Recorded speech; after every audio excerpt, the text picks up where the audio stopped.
All right, welcome back. This is episode 15 of the Movement Experience. I am your host, Merrick Matiazzi, and my co-host, Sydney Matiazzi, everyone's favorite, back by popular demand.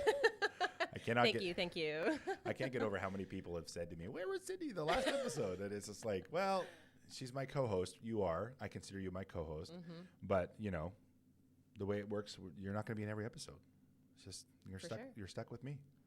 You know, you got a life to live. Yeah. So, and I'm not a marine biologist. I don't own Greek islands. Yeah. I'm not into mortgages. You don't have your own hair salon. Yeah. Yeah. So, I mean, you know, you'll be, if I could give a idea of what my ideal would be, my ideal pace, and I know you think this is a bit fast, but I just want to interview somebody like once a week, me and you talk once a week, mm-hmm. or I talk about a topic or a book that's, you know, really kind of, well, you can adjust it however you want. A topic or a book that, you know, is on my mind or something that I've been going through or something like that. So it's going to be kind of my personal side, which includes you. You're my personal side. Mm-hmm. And then, you know, like a not professional side, but like an interview. Like I want to know more things and interview people and talk to people. So that's kind of the way I'm going to approach it, one-on-one. Definitely. You know, if we can do that. You want to learn, not just teach. Yeah. Or share. Sure, exactly. So, yeah, definitely. My curiosity is what drives me. And that's honestly why I feel like I have things to share, is because it's like, hey, I see so-and-so with this issue. I went through that issue. Here, like, read this book, so-and-so. Yeah. So that's kind of the way I look at it. But anyways, I thought we would go through. So I mentioned in our podcast that we did together, you know, if you had questions, you know, reach out. And there were some questions that were like, you know, just asked at a party or whatever. So I threw those in, and then so if you haven't listened to those, go back and listen to those episodes. Stop what you're doing right now and go back and listen to those episodes. Well, it definitely tells a story of like some of these questions for sure. So yes, maybe we should give, you know, should we give background to it, or no? Let's just jump into it, and then they can go back and listen to those episodes. So if we have to explain it as we go, we will. Okay, let's do it. Do you want to jump right into the questions, or you want to? Yeah, let's do it. Okay, so. These I've got 13 questions. I don't know. Hopefully we'll get through all of them. I'll try to keep my eye on the clock, and then, you know, we'll just see where these conversations lead. So somebody asked, what would you like to say to the leader of the cult that you were in right now if you saw them? What would you say to them? I wouldn't say anything to them. Like, yeah. I would be the person that, like, fully ignores you. For sure. Personally. Yeah. I feel like you actually would talk to him. Like, I feel like you would make a purpose to be acknowledged by him. Not really, no. Well, we have seen some people out publicly. This was, I would say, like a couple years ago, though. So not as recently. Where you're like, hey. The thing is like, so you have to understand, like, you know, these people were in my life 2 to 3 times a week since I was born. Yeah. So like a lot of the people that they were like secondary families, you know, our parents were friends, or, you know, we would see them. So some people I see, and I just want to genuinely see how they're doing, because it's like, I'm curious, how are you doing? For sure. You actually had true relationships. I had true relationships, true friendships that I left behind in the church. But what would I say to the leader? Honestly, nothing. You know, I don't agree with their belief system, and they don't agree with my interpretation of their belief system. So they think that I'm wrong, mm-hmm. and I think that they're wrong. Mm-hmm. I don't have any desire to try and convert anyone. Mm-hmm. I don't care. I told them the information and where they can find it. If they don't look at it, there's really nothing else I can do for them. I mean, I can lead them to water. I can't make them drink. For sure. So, and there's obviously no point in putting energy towards, like, no. How could you do this? And you got to understand, too, like, the leader is making money by preaching what he's preaching. So he's pulling in like $600K a year. So the way it works is you get 10% tithes and offerings in our church. So what that means is, let's say I make $100,000. I'm going to pay $10,000 in offerings and $10,000 in tithes. Mm-hmm. The $10,000 in offerings goes to the church. Mm-hmm. That's going to maintain the church. It's going to keep the lights on in the church. If there's updates or, you know, improvements to systems or whatever, that's the money for that. Mm-hmm. And the other $10,000 goes directly to the pastor. Mm-hmm. So that pastor is making 10% of what everyone in the church makes. Mm-hmm. So he's very financially incentivized to not look into anything. Mm-hmm. If there's evidence that comes out, he would be a fool to look into it, because then he would be walking away from this cushy, sweet income that he's had his entire life. And starting out, I'm sure he was poorer, and it was a struggle. But now it's like this church has been established for 30, 50 years, I guess, and since the 70s. So in the belief, in the message, if you're a founding member of the church, if you're the pastor who founded the church, you cannot be voted out. It's yours. Right. So if people want to leave and start their own, they can, but they can't vote you out. You can't leave. They can't make you leave. Interesting. So I feel like I didn't know that. Oh yeah. So that's why, Jack Bell and like different ones, they you don't like it, get the F out of town. This is my house. Right. And that's they ruled it like a little kingdom because that was their right. Totally. Yeah. So I wouldn't say anything because I don't care anymore. I have no emotional attachment to it. I have trauma, no doubt, deep layered trauma that I'll still work through for the rest of my life. That's there. But as far as like I don't feel the need to get it off my chest or, oh, how dare you? And there's no value to me in doing that because I don't believe, number one, that would make a difference. And number two, that if I needed to do that, I'm still negatively vested in it. Definitely. And I'm not. Yeah. I've released it. Yeah. It's water under the bridge for me now. Yeah. I realize that, they unfortunately have a belief system that's predicated on a bunch of lies and misinformation. And you can be as sincere and sweet as you want. And there's some very sweet, nice people in this church, but their belief system is unfortunately based on misinformation and lies. And when that's the case, what do? They believe it. They love it. So I don't care to it's not that I want them to live in their ignorance. I've given them access to, they know where they can get the information. Right. They know what my phone number is. It hasn't changed. Yes. It's still the same phone number that I've had when I was there. They all have it in their phone. They can call me and go, hey, you left the church a couple of years ago. What sites were you looking at that actually definitively proved it was false? Because that's what it is. It's definitive. It's not it's, what's funny is people won't look at it because they think it's the devil tempting them. When the reality is, if he was a prophet, William Branham was a prophet, there's nothing that I could show you that you wouldn't be able to prove was incorrect. For sure. Because if he was a vindicated prophet, then my God, there'd be an answer for it, wouldn't there? Because God would validate this guy. That's not the case. They can't look at it, and they're told not to look at it because there is no clear indication that he, it proves that he's a false prophet. So, anyways, I honestly, I wouldn't say anything. I would wave, hey, nice to see you. Hope you're well. Yeah, I would say I would make eye acknowledgement. Yeah, I wouldn't avoid them. I don't care. You gotta. Yeah, I just don't have. I don't have a fear. I don't have a fear of them. If they said something to me, I'd be like, I'm so sorry that you feel that way, because it's like being a fifth grader and a toddler steps on your shoes at daycare. You're just like, it's all right, little guy. Don't worry about it. Yeah. If a blind guy bumped into me, I wouldn't get mad at him for bumping into me. He's blind. Like he can't help it. He's blind. He's doing the best he can. He's walking with a stick. Help him. Yeah. You know what I mean? So in this case, they're not blind. They've got blinders on. For sure. And I've given them access to get the blinders off, but they don't want to take them off. So what can you do? Nothing. You just, here's the information. If you guys ever change your mind, I'll be right here. So that's the first question. I wouldn't say anything. I would just walk on. Next question. Do you have anything to add before we move on? Okay. Nope. What are the long-lasting psychological effects you may have experienced after leaving the cult? So what are the long-term psychological effects you may have experienced when you left the cult? I would not say I have a ton. I was only in it for 5 years. Right. So, and also I really I would say, that's tough.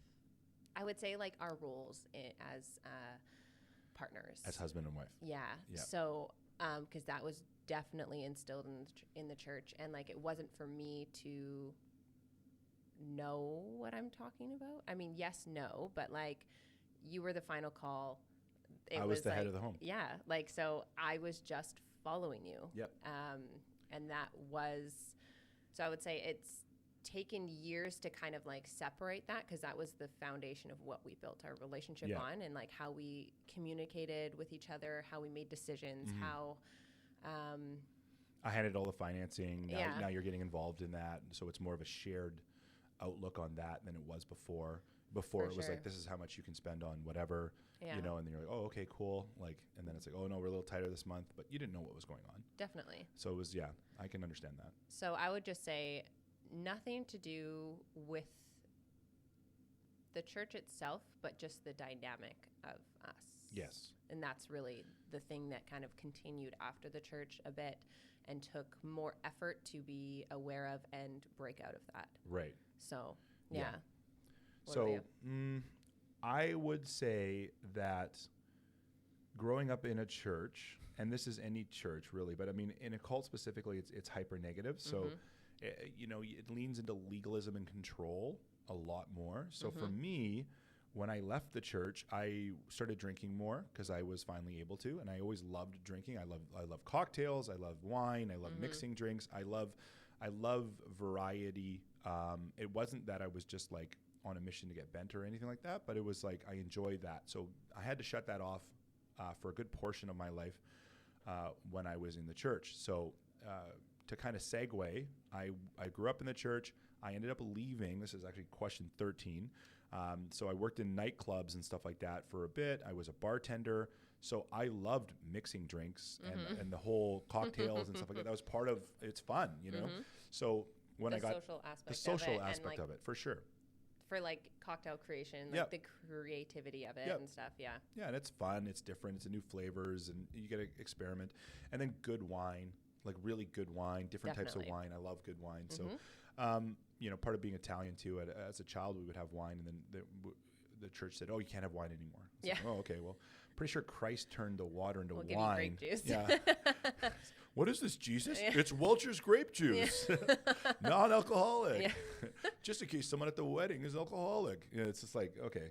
Anyways, and so, you know, for me, you know, I kind of went on a bender, and then I stopped drinking for a bit too, and kind of came back to my equilibrium. The pendulum kind of came swinging back, and you know, but that's a microcosm of everything.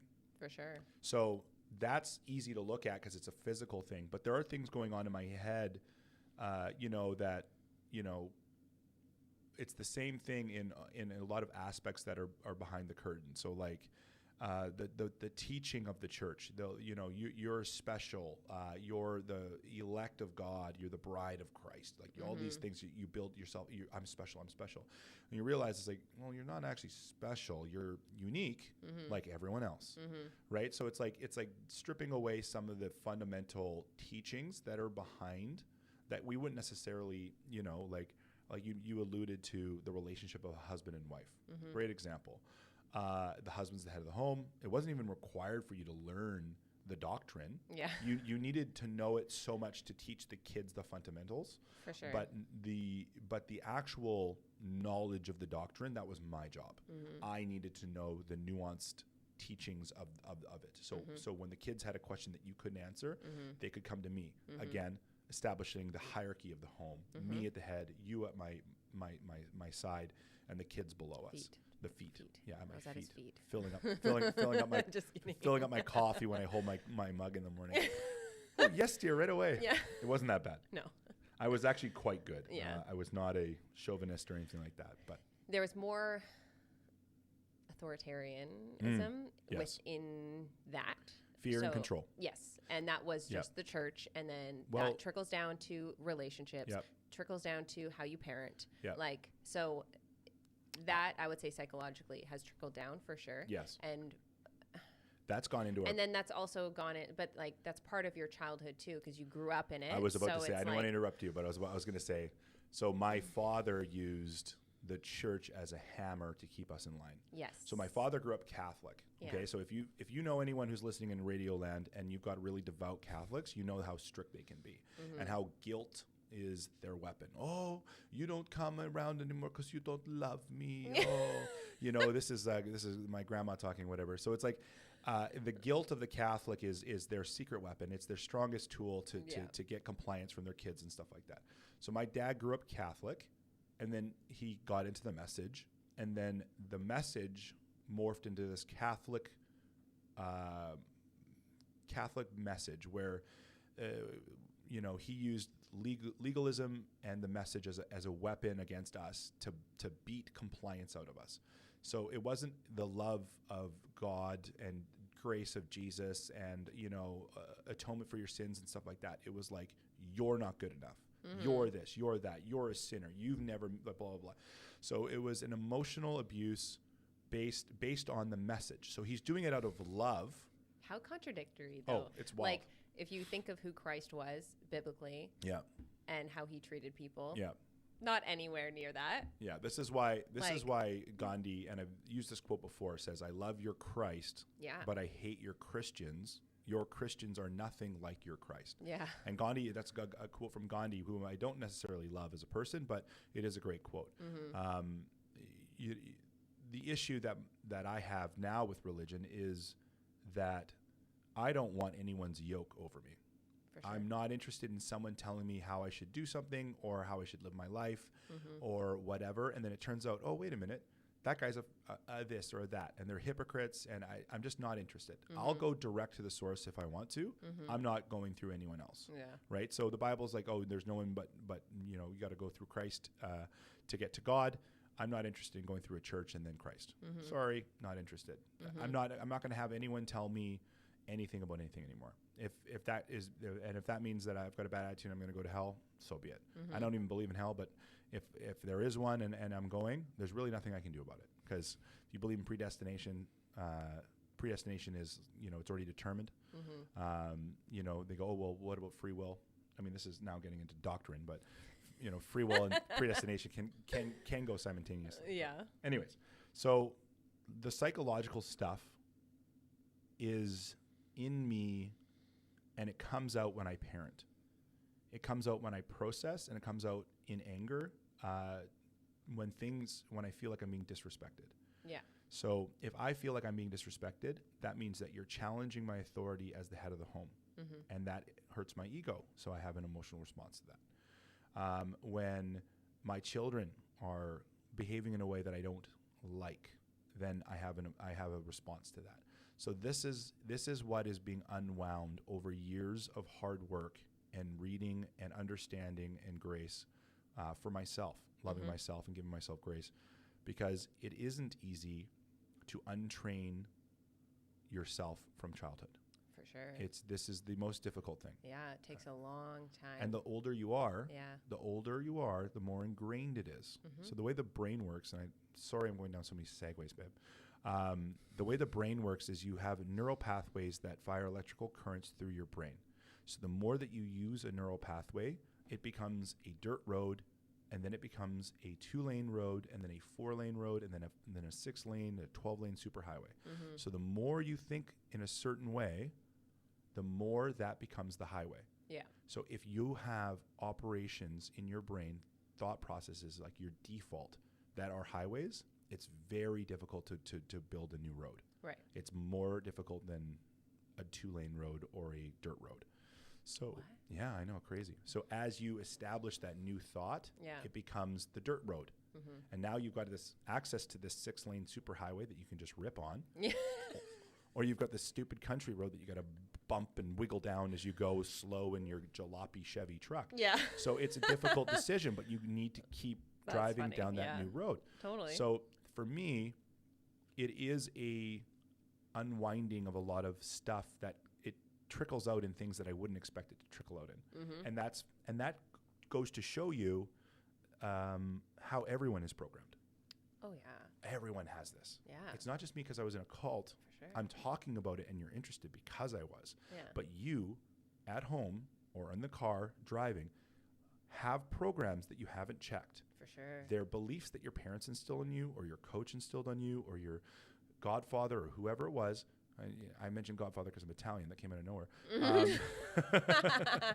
But you have beliefs that you're not checking. I encourage you to check those beliefs. Mm-hmm. I think that you need to kind of go, wait, why do I think I'm clumsy? Why do I think I'm this? Why am I a bad sleeper?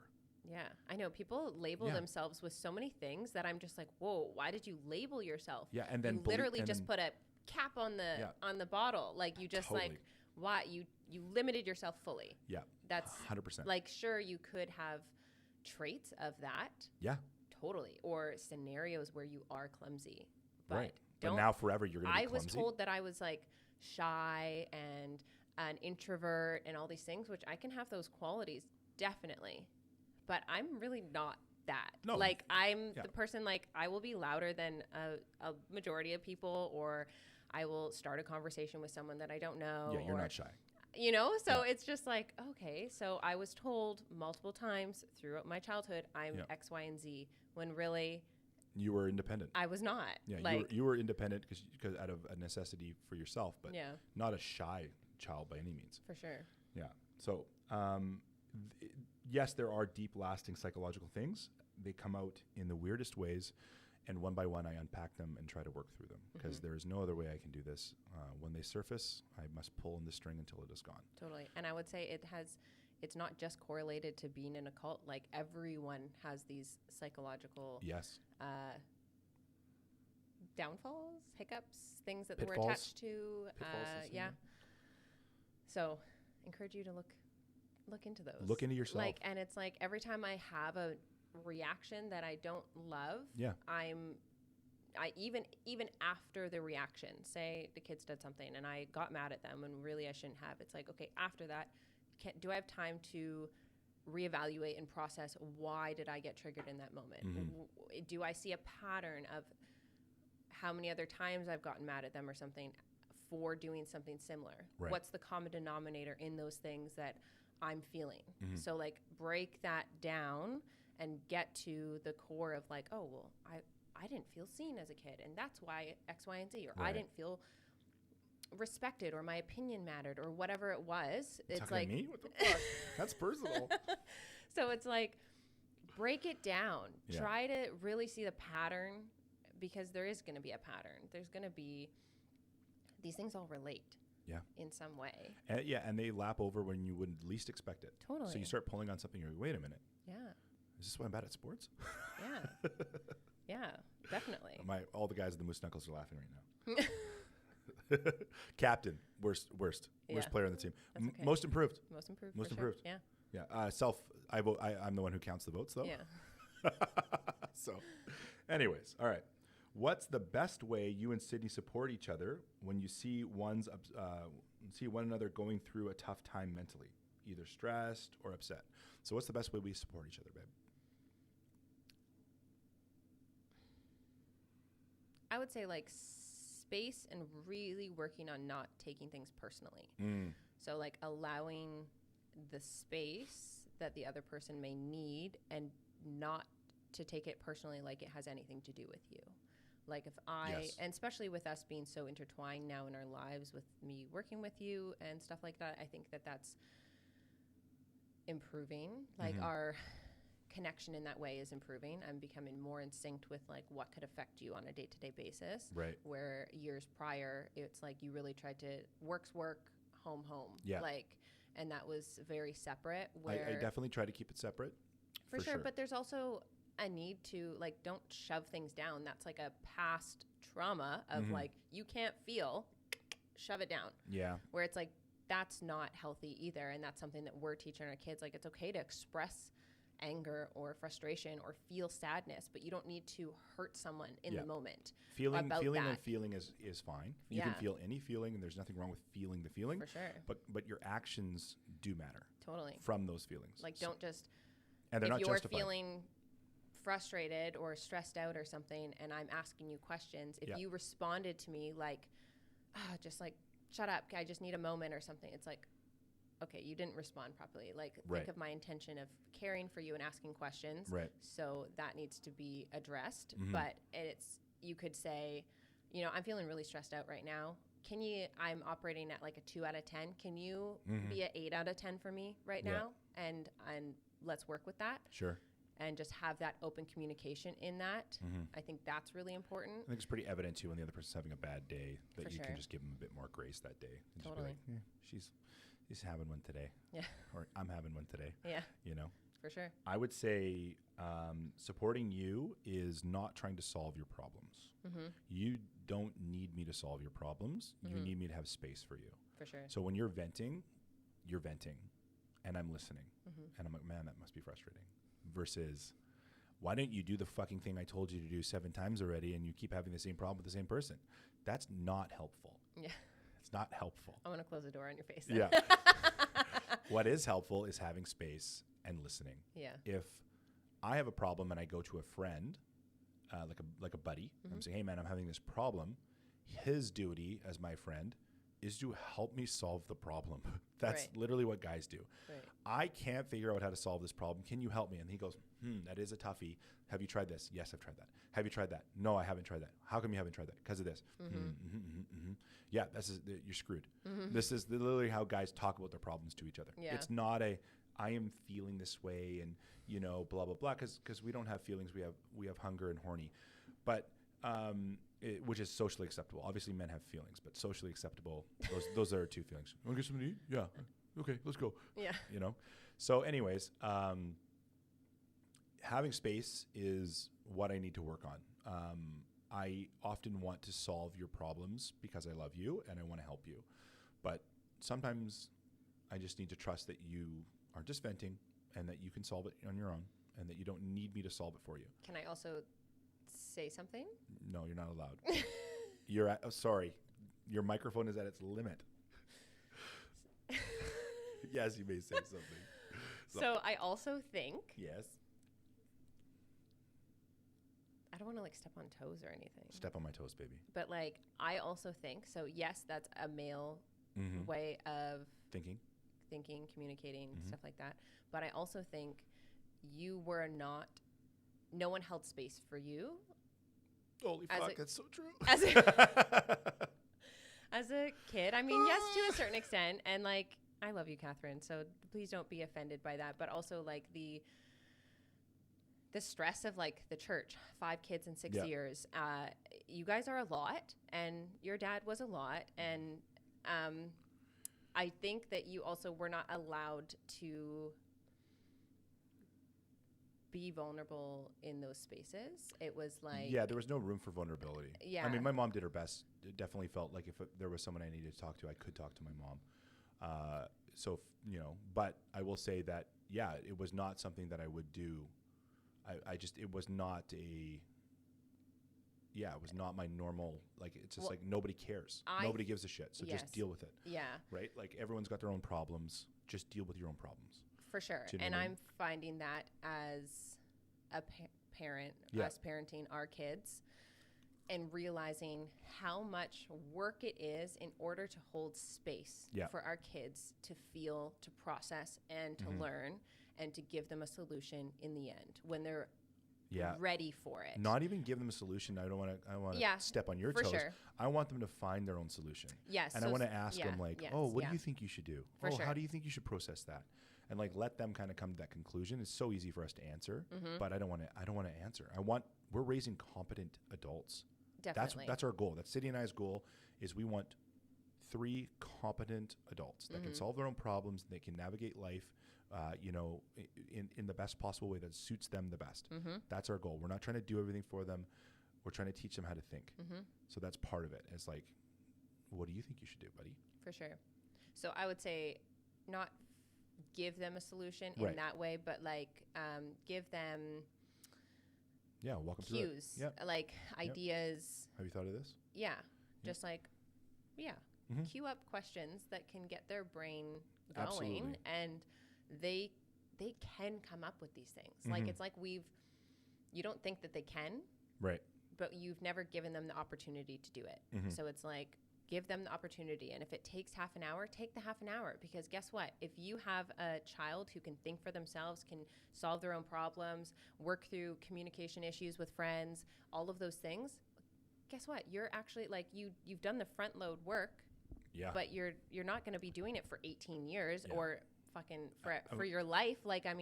there's obviously still adult kids that are like, hey, Mom, what do I do? I don't know. Like, this is happening in my life. And I'm so... You want to teach them how to think when they're struggling with what shoes to wear, or little Timmy said this to me, not should I be doing drugs at a party? Yeah. Like, that's when you want them to already have the ability to think, reason, and process. Yeah. And it's not in those decisions that you want them figuring something out.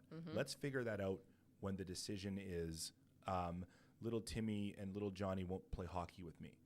Okay, well, how does it make... Well, let's talk about it. Let's figure this out. What can we do?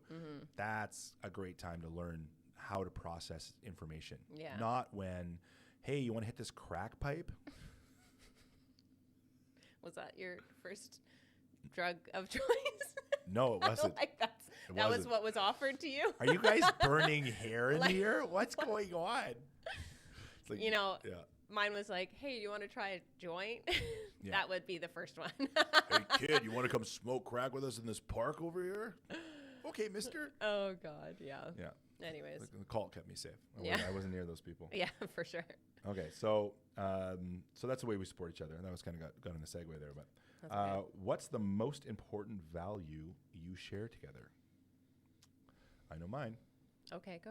Are you sure? Yeah, I like you answering first. I like putting you on the spot. I don't know. Can you go? Yeah. Okay. I think all of our values are, based on trust. I trust Sydney in everything. So not just in her actions, but like just everything. I do trust her intentions. Her intentions for the kids are good. Her intentions for our relationship are good. If there's a disagreement, I can go back and go, what is her intention? Like, what do you want? Why are we fighting?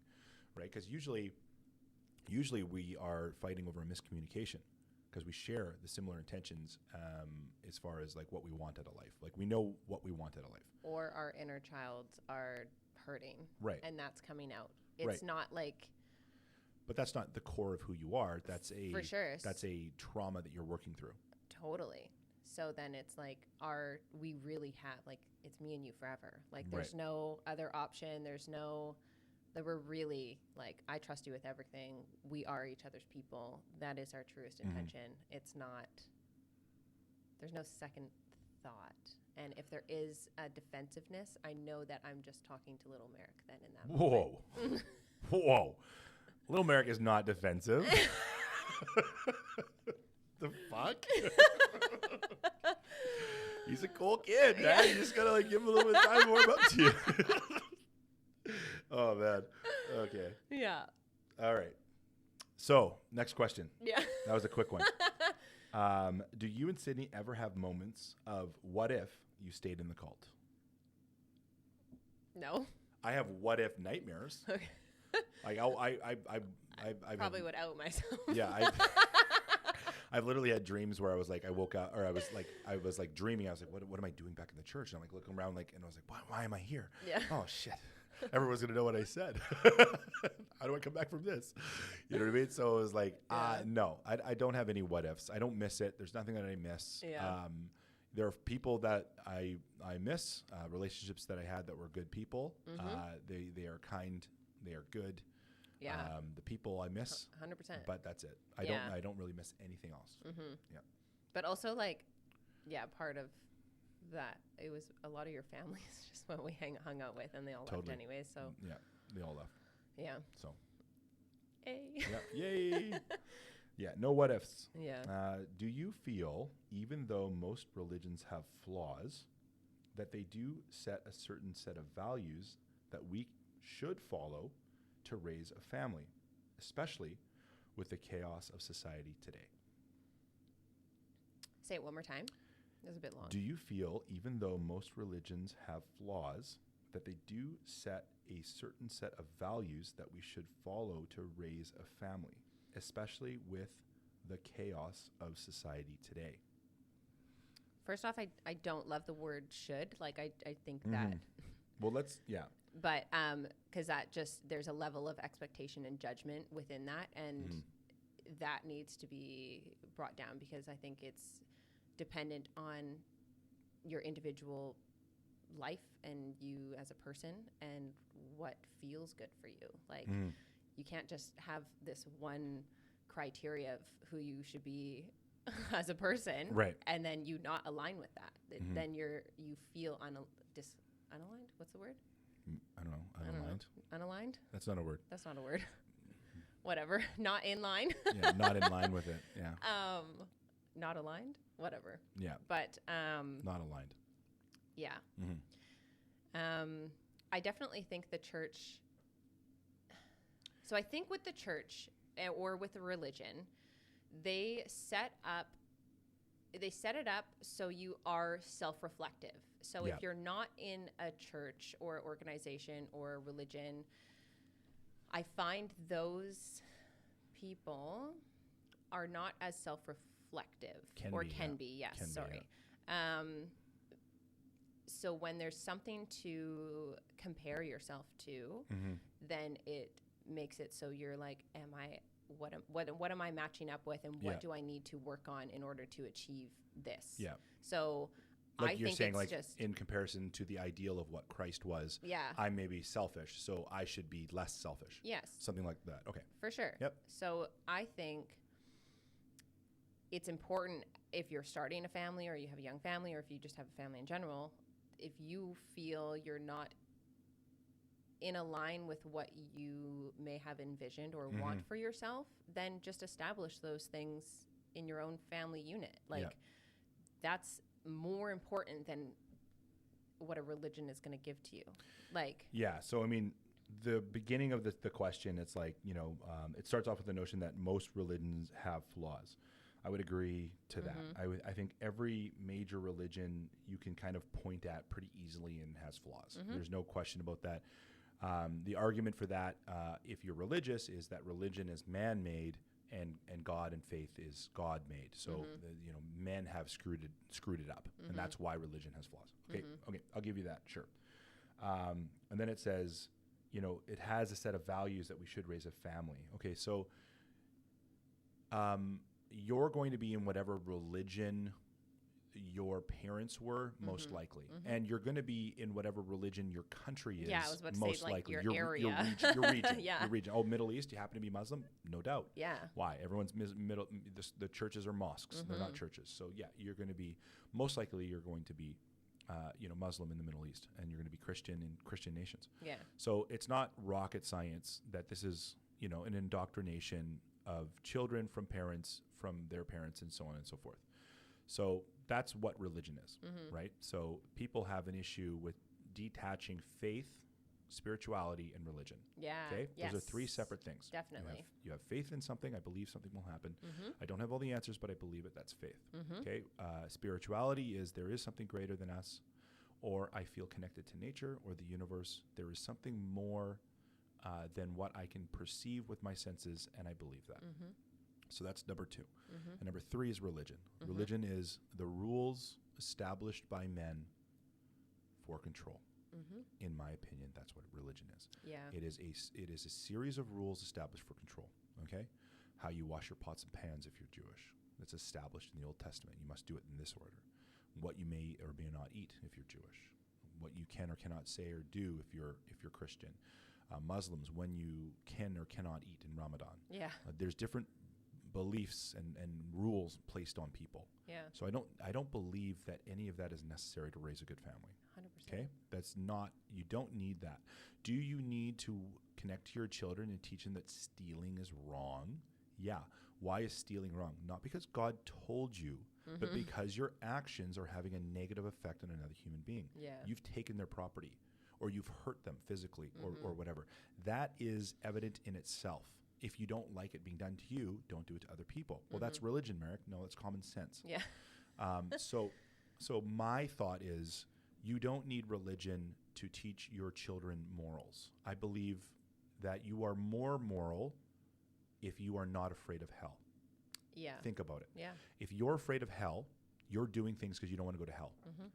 If I don't do those things, I'm doing them because I don't want to hurt you. I'm not afraid of hell. I just don't want to hurt you or take from you what is not mine. So it is more moral to not wave the carrot of heaven and hell over your child and go, blah, blah, blah. To me, that's like saying Christmas is coming and Santa's not going to bring you any presents because you haven't been good. It's like, that's literally the same thing. Yeah. Jesus is watching, and you're going to go to hell for what you said or thought. Mm-hmm. So my personal thoughts that I never voiced, I'm going to go to hell for? Yep, that's right. Well, that's pretty insane. Yeah. So I don't believe that you need religion to raise morally just children. Yeah. And in the last part of the question is in the chaos of society today. So is society that chaotic, or are you just taking in what's chaotic? Right. We've never been in a better time in all of human history to live, ever. Like Roman times, Middle Ages, Byzantine Empire. There's never been a better time to be alive than right now. Mm-hmm. If you're gay, you have rights. Mm-hmm. If you're a female, you have rights. Mm-hmm. You can get a job. You can vote. Yeah. You don't have to be treated like cattle. Yeah. There has never been a time you can walk into the grocery store and get food. I was about to say, you can literally just walk into any store and buy what you need. Get what you want. Like, there's opportunity at every corner. Yeah. What are you focusing on? Mm-hmm. You're focusing on the potential that, I don't like what they said about this and it's in public schools. So what? Mm-hmm. Teach your kids. Let them learn from you. For sure. Don't worry about what's going on in the public schools. Teach your kids how to process, and then you don't have to worry about it. Mm-hmm. So, yeah, I understand that society can seem chaotic today, but I assure you that you would rather be alive now raising sons and daughters than you would have ever been any other time in history. Mm-hmm. Guaranteed.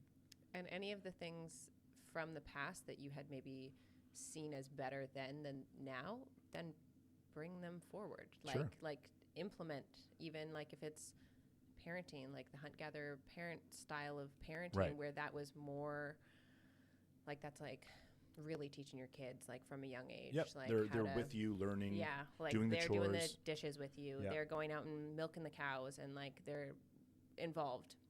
Mm-hmm. It's like, okay, bring those into today. Right. It doesn't need to be the norm of what society is now, where I feel like, go back to parenting, of like the kids don't really do anything and the parents do everything and they're stressed and like that seems chaotic. It's like, okay, well, just adapt whatever you wanted or see as better from then and just apply it today. Right. Like you have that choice in your family, in your own personal life, to apply whatever you want to apply to make it not chaotic. Mm-hmm. I mean, I do see elements of, social breakdown, men and women dating and stuff like that. It's uniquely interesting to watch, how difficult it is to find quality people. But I believe that if you have a focus on yourself, you're working on yourself, and you have a good vibration, and a good energy, you will attract the right person in your life.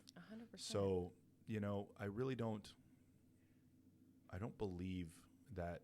I believe that the world is as chaotic as you focus it. Yes. You know what I mean? Whatever you're consuming.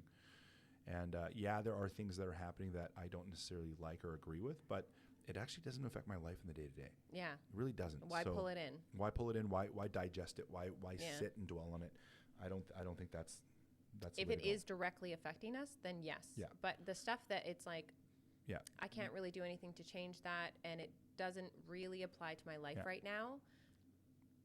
Yeah. See you later. Like, I'm not even thinking about it. Like. Yeah, no, that's the way I look at it. And so you don't need religion to raise really well-balanced, good-thinking, moral children. No. Are there elements in religion that are good? Of course there are. For sure. There's great wisdom in Songs of Solomon and Proverbs and Psalms, and there's like really good quotes that are like, wow, that's profound. That's really good.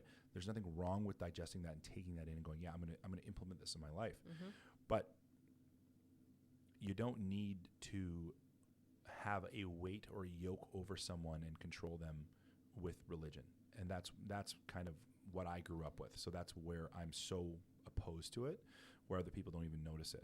They're kind of just like, oh, that's just normal, I feel like also that it's, if you're lost feeling and you want more direction for raising a family or whatever it is, going into a church it's like giving you a manual that you're not really having. Yes, you're self-reflecting and you're thinking, but it's it's like going to school. Like they've given you the information. Yeah. Where if you're creating these morals, beliefs, values within your own family without a church or religion, it's more effort. Yeah. What? Yeah. As a guideline, it's more effort. It's more effort. Yeah.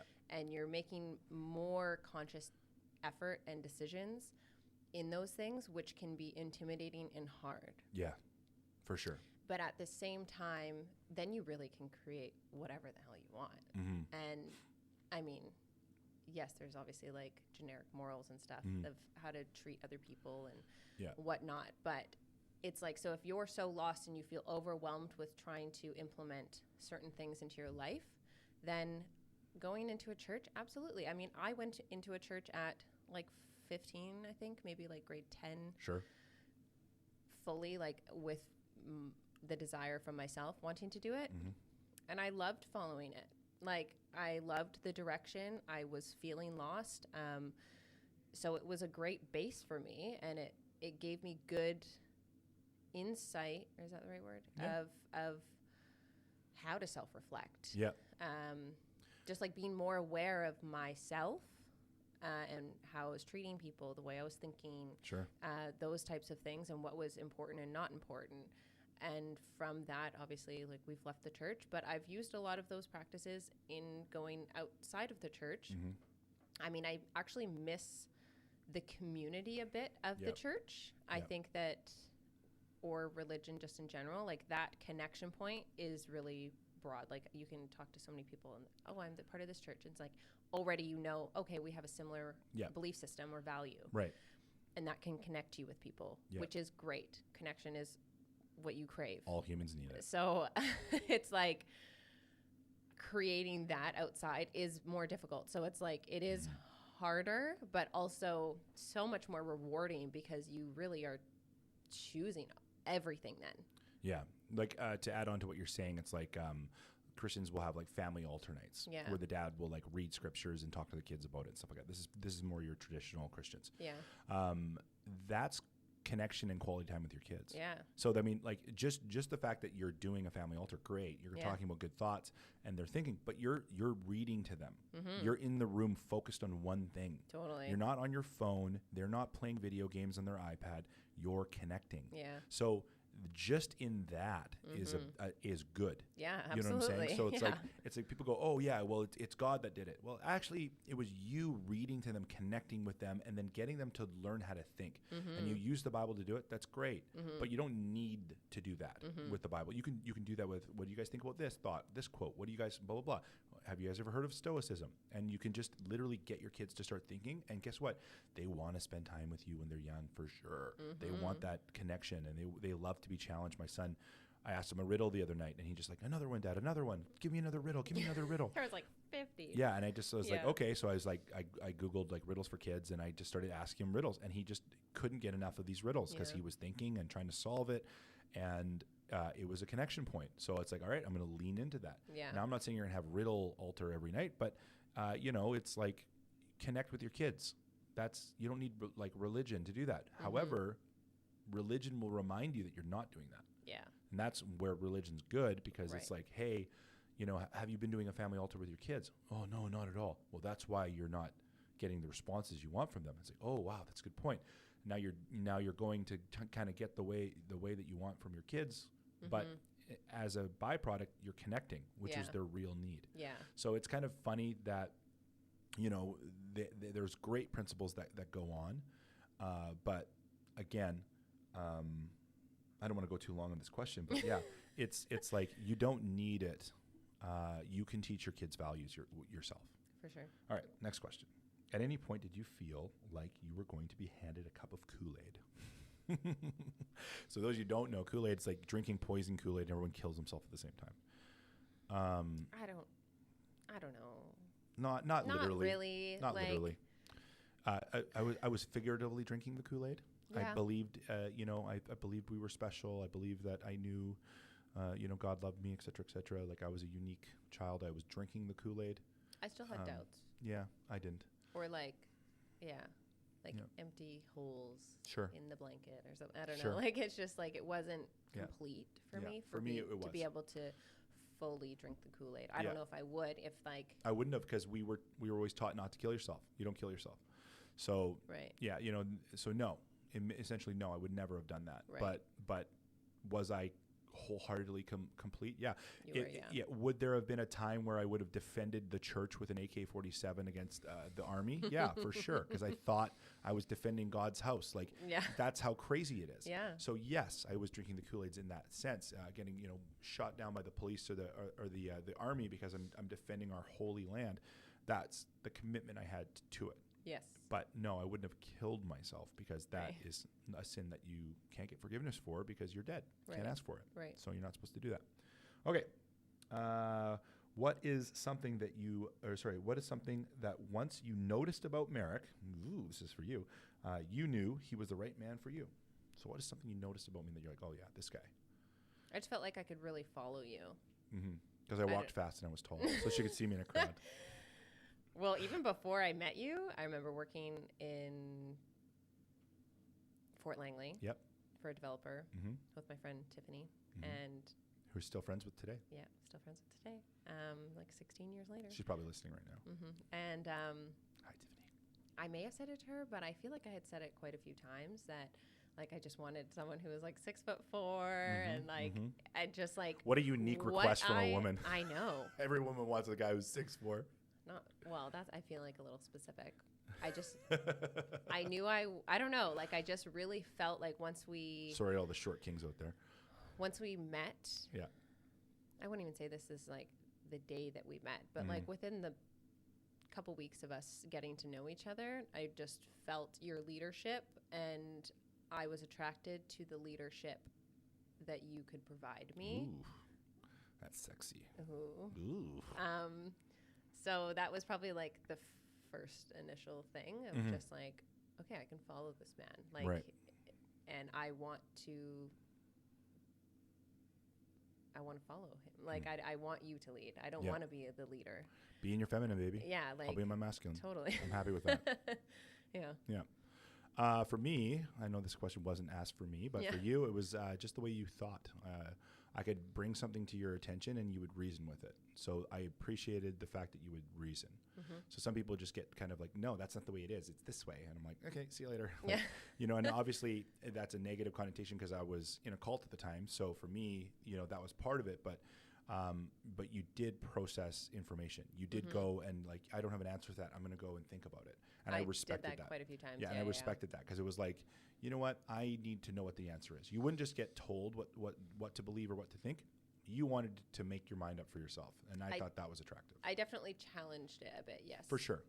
But not in a way of like, I'm right and you could be wrong. It's like challenged it in, I could be wrong, for sure. Yeah. I'm unaware of that part. People often like get egos attached to decisions that they make. Yes. And then it's like, with new information comes a new decision. Yeah. Right? So you should be looking for new information all the time. You should have an open mind.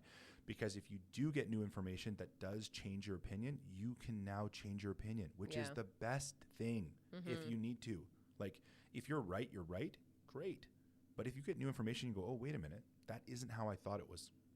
Now you can change it. That's a good thing. Totally. People get stuck. They do get stuck. Ego stuck. Yeah. You know, that's not a good thing. Yeah. So you didn't have that. I like that. Thank you. Let me see here.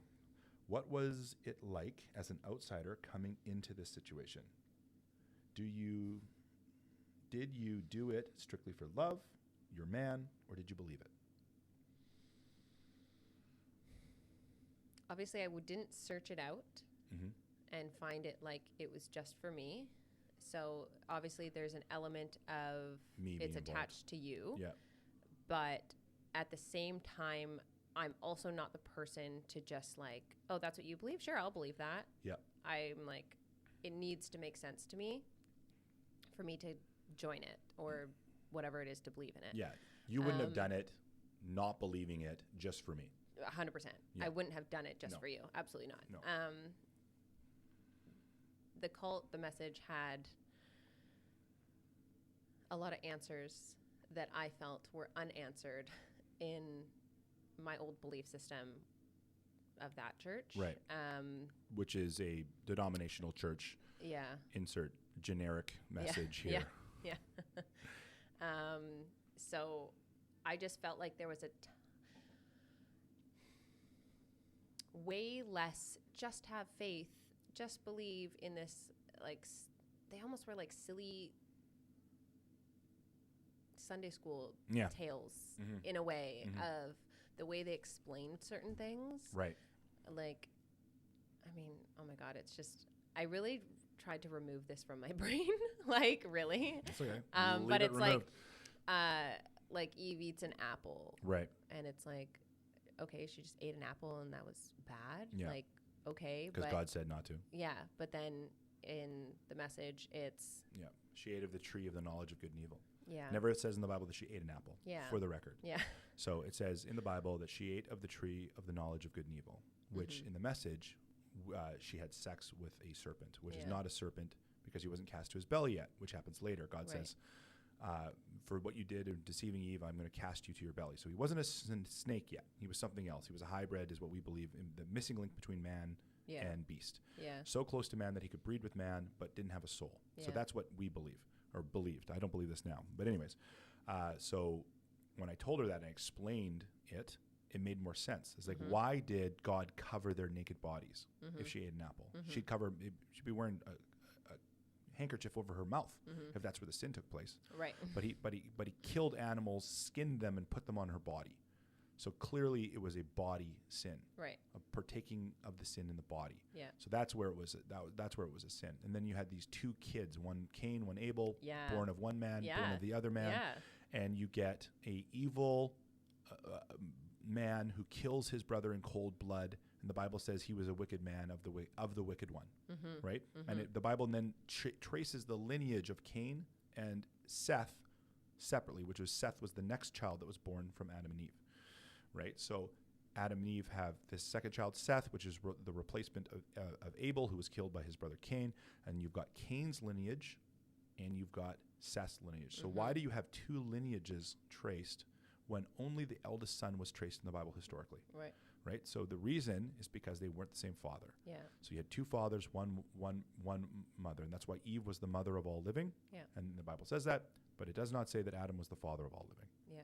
Right. This is where you get it's called serpent seed belief. So this is a belief into many different churches. And anyways, I don't want to get into the nuances of it, but my point is, it's a very convincing. It's very convincing. It's very good. It makes more sense than she ate an apple from a talking snake. What a ridiculous notion that it's like, first of all, she has a fucking conversation with a snake. Yeah. So she's not surprised. She's talking. They're having a conversation. Yeah. They're going back and forth. So she's not like walking through and then it's like a snake's like, hey, you should eat this fucking apple. And she's like, holy shit, a talking snake. Yeah. That's what she would say. But no, she goes, oh, God told me not to, because it was a conversation. It was an ongoing thing. So anyways, we have scripture for it. It's very laced in scripture. It's not like wild accusations. It's really, really good. It is. Like, why did Jesus need to die why did his blood need to cover the sin? So Adam has Abel and Cain. Cain is giving his fruits and his first fruits, like all of his harvest, because he was a farmer, and Abel was a hunter, and God would come down and sacrifice, and so he would sacrifice a blood, an animal's life for his sins, and God would come down and consume it, and Cain, who was giving all of his first fruits, so all of his best vegetables, he would offer to God. This is my work, and this is what I have to show you how much I love you, and blah blah blah, and God wouldn't accept it. Why? Because it was a blood sin. The sin was in the hemoglobin. When a sperm and an egg mix, it makes the first blood cell, and that's the hemoglobin. It's a blood sin that Eve did, so you get a blood sacrifice, not a fruits sacrifice. Right. The first fruits is a harvest sacrifice, which is not the time for the harvest. Right. So that's why Cain gets pissed off and he kills his brother, because Abel's like, here, just take one of my animals, sacrifice it, God will accept you too. And he's like, screw you. And he beats him to death with a stone. So this dude who's directly, God creates Adam and Eve, and then boom, he's the direct descendant of that. He has all of this hate in his heart. Where does that come from? The devil. So anyways, very convincing story. Yeah. Not true. But that's why people are like, one of the questions is like, how could you believe the cult You know what I mean? Like, how could you do it? Like, how did you fall for the cult? How does anyone? Because it's really good. It's so good. It's so in that good. Way. Like, yes, there's things that I still joined and questioned. Sure. Like some of the women's clothing and stuff like that, which we kind of touched on before. But the doctrine part of it, I was like, you guys know your shit. Yeah, like, I have never heard any of this stuff before, and I am believing it. I would blow people up in arguments with people. I knew the Bible so well. I've read it through it like 6 times. Like, I know the Bible so well that I would blow people up with scripture. Yeah. So go, why does it say in 1 Timothy this? Why does it say in Chronicles that? And they'd be like, oh, I don't know. It's like, yeah, because you don't know your Bible. And I do. And then they would be like slammed. Like, I would slam people if I ever got into an argument with someone. So one of the other questions here is, why was it so secretive? You know, why couldn't you talk about it and stuff like that? And the reason why we didn't do what I just said I had done is because we didn't want people to blaspheme. Yeah. So if I was a friend with you and you're a Christian and I tell you about it and then you blaspheme, you're going to hell. Now, if I don't talk to you about it and you are my friend and I go, we believe that the saints would judge the world. So then you're coming up for judgment. I go, no, that's my friend. He's cool. Guess what? Now you get to come into heaven. You're not in the city, but you're outside the city. Yes. So you're a friend of mine. So it was very important for me not to tell you about it because I didn't want to take away your chances of going to heaven. Yeah. That's insane. Yeah. Insane. Because it was predestined. Yeah, we were predestined. We were predestined to go to, like, not just anyone was you didn't decide to go to heaven. Yes. You had the ability to decide because you were already going to make that decision. Yes. So the difference between free will and predestination, for those in the radio waves, predestination is God knows. He's omnipotent and omniscient, which means he's all powerful and all wise. So he knows the decisions that you're going to make before you make them. That's the thought. So he knows that you're going to choose him, that you're going to live your life according to a certain plan and a certain level, and that's good. So you're predestined to make it. That's the belief. Where that falls apart a little bit is I have 3 children. And let's say one of them is just predestined to go to hell. Yeah. That's pretty wild. Yeah. You know? Yeah. Excuse me. So anyways, those are some of the questions. Were you allowed Harry Potter, TV, Halloween, and birthdays? Honestly, some people didn't like Harry Potter because of the whole witchcraft thing. There's a lot of Christians that didn't, so that's not that shocking. TV, we were not supposed to have TV in the house. I got my first TV when I was like maybe 8 or 12, in that range, maybe 8. And it was an old TV that somebody gave us with rabbit ears on it. And we got like 3 channels.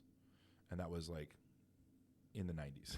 So it was inappropriate to have like a black and white shitty TV. But that's it, because my dad wouldn't buy one because he didn't want it in the house. You should have a tube TV, not a rabbit eared TV. It was a tube TV with like, so bunny ears are like. No, I know. Oh, okay. Yeah. So yeah, we had that. Then eventually we got a TV and another TV. And then we got cable, but we weren't supposed to. And then my dad justified, we're going to watch History Channel and Discovery Channel, and we're not going to watch anything bad. Well, I snuck The Simpsons. I used to watch The Simpsons, and he'd come down, and it would be like the last channel, and we'd have it set up.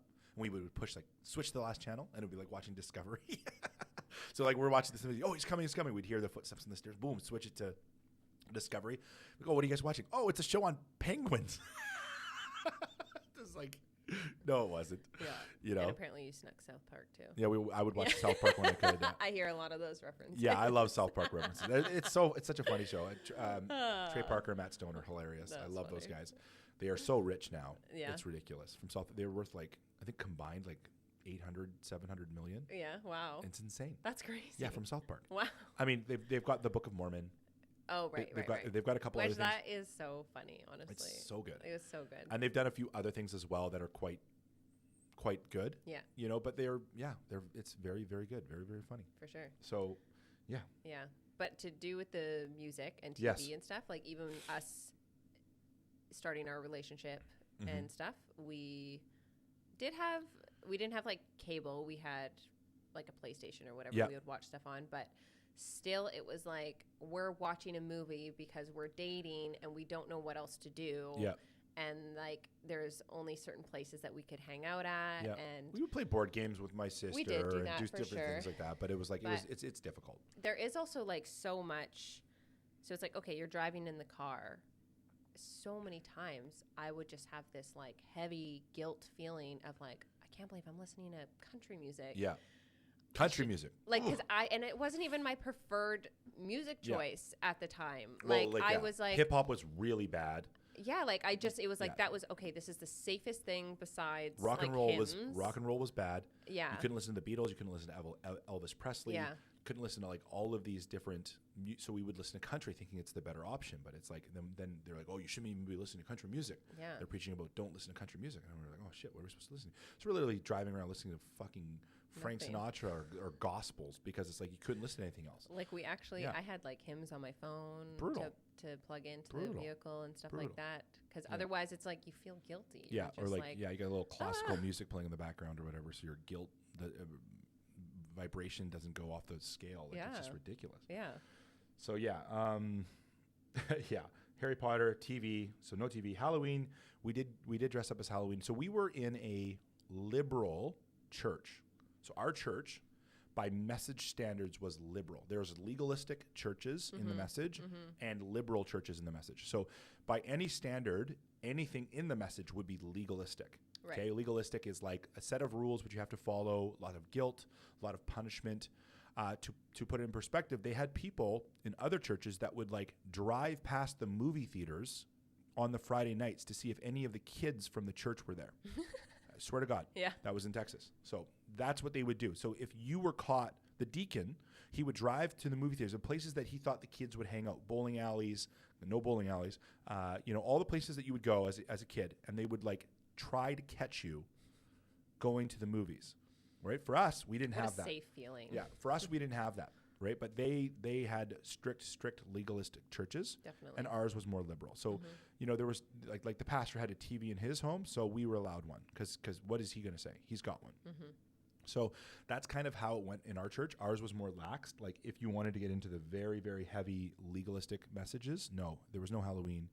There was no TVs, definitely no Harry Potter, no movies. You weren't listening to music, you were listening to hymns. It was very, very controlled. Ours was more legalistic, so I was on the very liberal side, not legalistic, sorry, liberal side. Yeah. So we were allowed more, but even to anyone else's standards, it was very legalistic. For sure. It was, it was more liberal. We didn't have cable until I was like 12 or 14. Like we just didn't have it. Right. Birthdays, we were allowed birthdays. Birthdays are dope. Anyone who doesn't celebrate their birthday, like lighten up. Yeah. Lighten up. Come on. Give the kid a birthday. Yeah. You know what I mean? Jeez Louise. You can't let him have one day. Come on. Yeah. Let him have a day. Totally. So ridiculous. Okay, and then I did answer this one already. It was like, some people that I used to work with at nightclubs and stuff, they've asked me, did I leave the church? Yes. If you're Amish, you go on Rumspringa or Rumspringa, whatever it's called, and you leave the church for a spell, and then you come back. That's the idea, to get the world out of your system. And some never come back, and if they don't come back in the Amish belief, they're gone to hell. That's the way it works. For us, we don't quite have that, but a lot of people leave and come back. It's just like a lot of people stay. I would say about 25 to maybe 40% people leave for a couple of years and then they come back. So I did. My brothers did. My older sister did. My younger sister did. A lot of people do. So I left. I worked in nightclubs. I dated, which you're not supposed to do. You're supposed to date only in the church. So stuff like that. So I was I was living my life. I was living my life in sin, as they say. You're a sinner living in sin. So you know better, but it's even worse because I knew better, right? So it's one thing to live in sin and be ignorant of it, for sure, but it's another thing to know better and do it anyways. So I did it anyways, and I enjoyed it. Yeah. I enjoyed every minute of it, and I'd do it again. Yeah. I love bartending. No, just kidding. But so yeah, that's to answer that question. Yeah, for sure, I was not in the church at the time when I was working in nightclubs and bartending and stuff like that. And it was a great experience. I enjoyed it. Yeah, met some friends. You did, yeah. Yeah. That you still talk to. Still talk to, yeah. I think that's it. I think we've gone through all of, and then why is the cult so secretive? We already kind of we talked about that, which is I could save you from going to hell. And honestly, the real reason why it's secretive is because if you told anyone, they would convince you were in a cult. And they don't want to lose people because that's their income. So the whole point of cults is to keep it secret so you don't have to convince people to stay. And you get disconnected from those other people. Right. You are then You're really connect. Like I disconnected from my family, my other friends, other people that were involved in my life because I was like, I don't want to be in close contact with them that I feel like I have to explain or a question could come up or whatever. So then it's like, I'll hang out with your family and friends and church people. Friends and stuff like that so that I don't feel like I have to hold back anything. And you're kind of in, like, I wouldn't say forced, but I would say strongly encouraged to only hang out with church people because you have the most in common with them. Why would you want to hang out with anyone else but your heavenly brothers and sisters in Christ? Yeah. So that was kind of the guilt that they place on you, is that you should want to be with them. So it's like, well, even if you don't want to, I mean, there's a church full of dorks. Didn't well, they're not going to hear me. I was cool. I was a cool kid, and I was hanging with these dorks. People were like, what are you doing, bro? You can be hanging with us. And I'm like, I know, but they're in my church. I got no choice. I literally had conversations like that with people. But oh my God. Yeah, it was wild times. But anyways, sorry for whoever is identifying with me calling you a dork. You know who you are, and you know I'm not wrong. Sorry, I'm not sorry. Anyways, we kind of hung out with the people that were in the church and stuff. So definitely, I am very glad to have it behind me, to be able to be free of it. Again, I don't even believe that there is no God. I want to be clear on this. There could be. I just don't care anymore. That's it. I want to live my life. I want to teach my kids good morals. I want them to be better men and women than I am. I want them to be more successful than me in every capacity. That's my goal. That's my job as a father. I just don't want to go down a rabbit hole again of religion. I'm not interested. If you have faith, I think it's great. Have your faith. Totally. Play with. If that improves your life, sure. Or your play with whatever toy you want to play with. Totally. Don't make me play with it. Yeah. You know what I'm saying? Totally. Like, play with it if you want to play with it. Yes. You want to bat it around and you want to think about it and read books on it, go for it. Yeah. Fill your boots, read. Yeah. My God. I mean, the only there's no difference between somebody who cannot read and someone who doesn't read. Think about it. If you know how to read and you're not reading, shame on you. Yeah. You should be reading. You should be getting better. You need to read. You need to learn. Stop wasting your time on TikTok. Yeah. Seriously. Honestly. It's not going to make your life better. Yeah. But reading will. So read. And if you, because of religion, you're reading and you're consuming information and whatever, even if it's something that I don't agree with, it's better than not consuming something.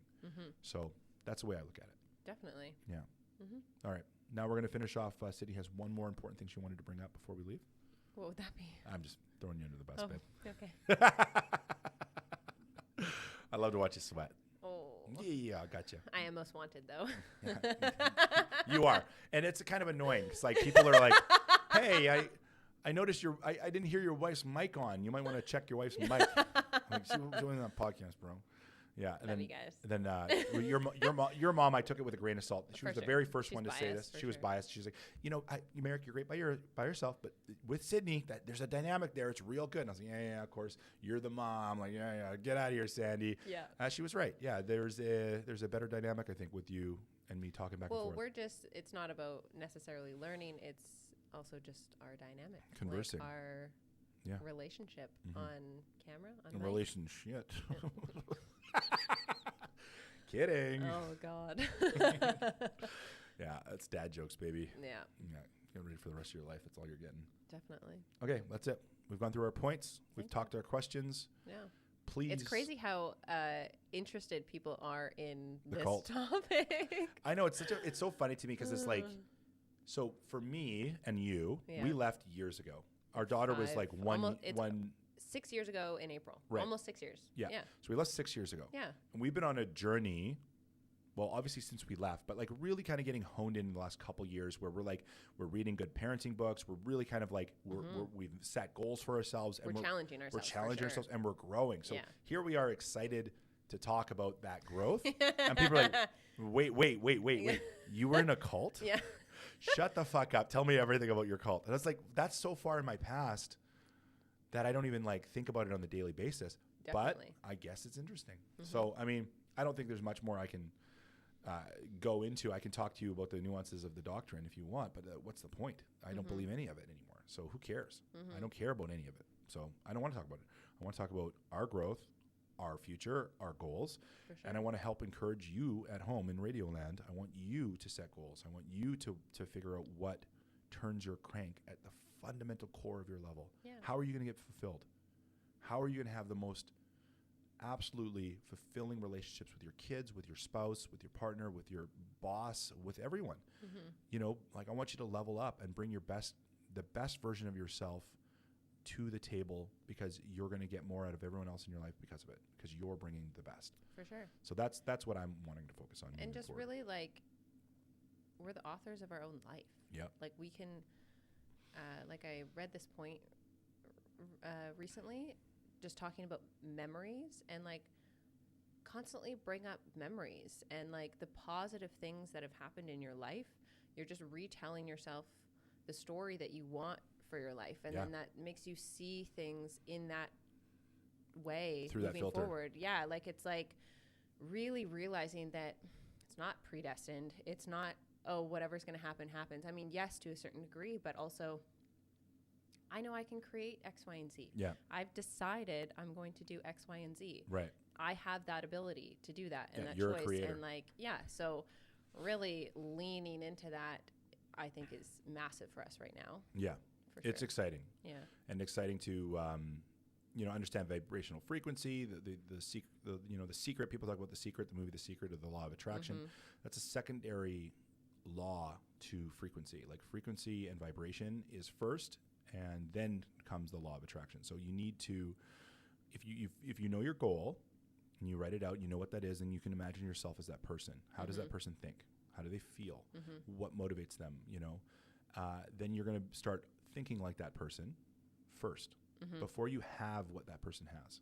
And then as you walk down the path, you get closer to what that person is. That is the law of attraction in action, because you're first thinking it. I am X, Y, and Z. Yeah. I am earning X, Y, and Z. Yeah. And then you will start the behaviors of the person that is doing that. And then guess what? The results come after. So these are the kind of things we want to go into with you guys. We're excited about it. There's lots of good books out there that we want to talk about, and we are excited about this journey. And it is a journey. We're also learning. Like we were going to talk about a different book even today. Right. And last night we both kind of look at each other and we're like, we're like still learning this. Like I'm not ready. We're still like implementing these things, and these are still a bit challenging for us, or there's just more to it that I'm like, I mean, yes, I could talk about it. Yeah. Definitely. But in not a sense of like, I know what I'm talking about and you guys need to follow me. Right. But just understanding new insight, new perspective, things like that. And it is a journey and it's a process. And I don't want to get to a finish line, because I think that there is none. That you'll fail. Yeah. Like there is none. I would fail if I had this finish line and vision that I had to reach. Yeah. Like I want that finish line to be my deathbed. Yeah. You have already accomplished goals which you said would make you happy. Totally. I heard that quote. Yeah. Chris, whatever his name is, and yes, the podcast I don't know. guy. I can't remember his last name. But it's a great quote. Yeah. So you have already accomplished goals that you said would make you happy. Yeah. Think about it. That is, measure yourself against the gain, not the gap. So imagine the gap is like where you want to be. That's your ideal self. That's the perfect you. You're never going to get there. Because as you get better, your best gets better, right? So you're constantly leveling up. So the best version of you is now a better version of what you could be. For sure. Right? So as you get better, you keep looking at that ideal self. That's the horizon. And you're walking towards the horizon. And you're never getting closer to it because it's so far away. The horizon's always the same distance, right? But if you turn around and you look at how far you've come, that's what you measure. That's the gain.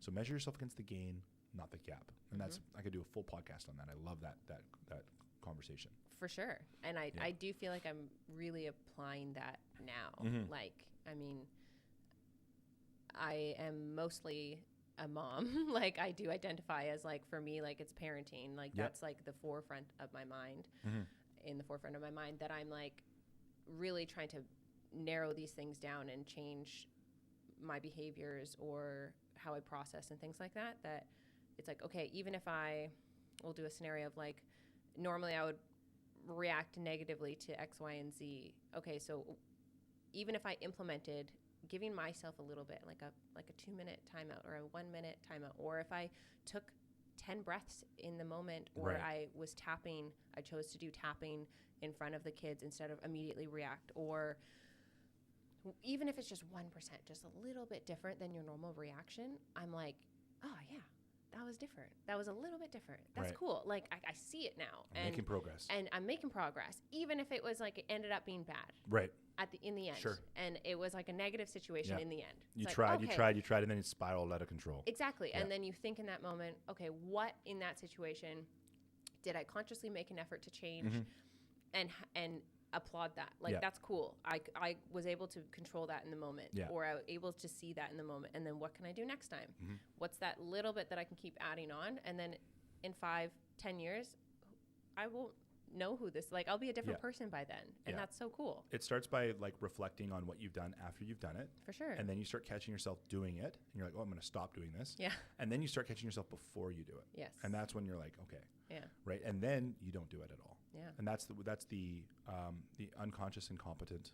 You don't know that you don't know. Then you're the conscious incompetent. Right. You now know that you don't know.